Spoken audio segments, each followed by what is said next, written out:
Welcome to Dakshin TV.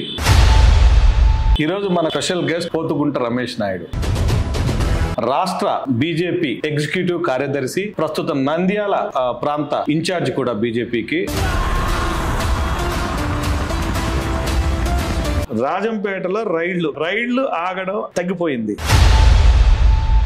బీజేపీకి bad name వచ్చిందా లేదా? దానివల్ల కార్యకర్తలు అయితే కొంత అంటే ఇవి కేంద్ర నిధులతో చేసినాడని, అది కూడా నేనే చేసినానని చెప్పుకుంటున్నాడు. అదానీ గ్రూప్ కు 7 ఎయిర్పోర్ట్లు ఇచ్చారు. ఎందుకు ఇచ్చారు? తప్పేం లేదా?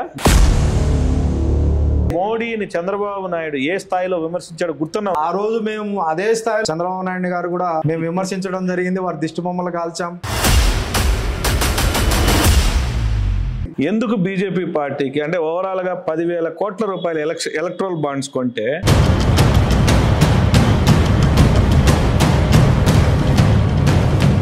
లేదు, అటువంటిది ఏం లేదు. నేను పేరు చెప్తానా?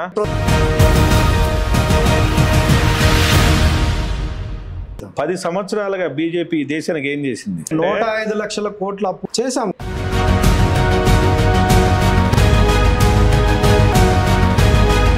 ఓవరాల్ స్కామ్ అంతా 100 కోట్లు అయితే మీ పార్టీకి ఆయన అరెస్ట్ అయిన 5 రోజుల్లోనే ఇచ్చిన డబ్బు అని తెలుసా?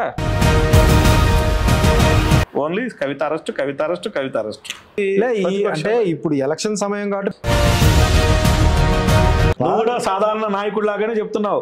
అది మన అనాదిగా మన సంస్కృతిలో భాగము. అది కూడా డెవలప్మెంట్ రాష్ట్ర పార్టీ కిందకే వేస్తున్నారు. రాష్ట్ర పార్టీని అనలేదు. ప్రపంచంలో ఎన్నడూ కని విని ఎరుగని స్కామ్ జరిగింది. నేను ఒప్పుకుంటాను. భారతీయుడిగా అది తప్పుగానే భావిస్తాను నేను.